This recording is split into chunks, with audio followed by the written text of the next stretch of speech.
శ్రీమాత్రే నమః. లలితా సహస్రనామ స్తోత్రములో మనం చేస్తున్న తప్పులు దిద్దుకుందాము. 7వ శ్లోకము.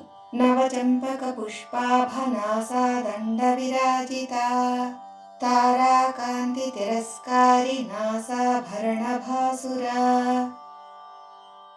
నవచంపక పుష్పాభనాసాదండ విరాజిత. ఇది 16 అక్షరాల ఒకే నామము. మధ్యలో భా దగ్గర దీర్ఘమిచ్చి ఆపుతూ ఉంటారు.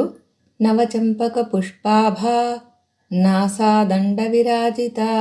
అర్థం మారిపోతుంది, అలా చదవకూడదు. నవచంపక పుష్పాభ నాసాదండ విరాజిత. 16 అక్షరాల ఒకే నామం.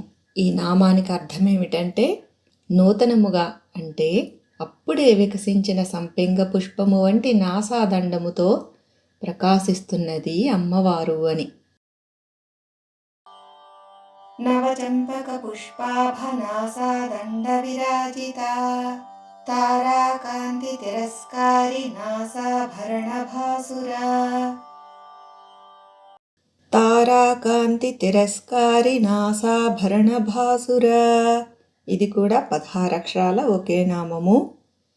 తారాకాంతి తిరస్కారి దగ్గర దీర్ఘం ఇచ్చి ఆపి చదువుతూ ఉంటారు.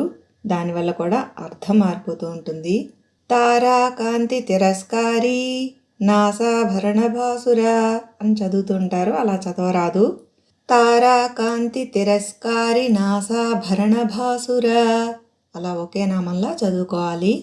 ఈ నామానికి అర్థం ఏమిటంటే నక్షత్రముల కాంతులని తిరస్కరిస్తున్నటువంటి నాసాభరణముతో ప్రకాశిస్తున్న తల్లి అని అర్థం. ఈ వీడియో ఉపయోగపడింది అని అనుకుంటున్నాను. మళ్ళీ మరొక వీడియోతో. అంతవరకు నమస్కారం.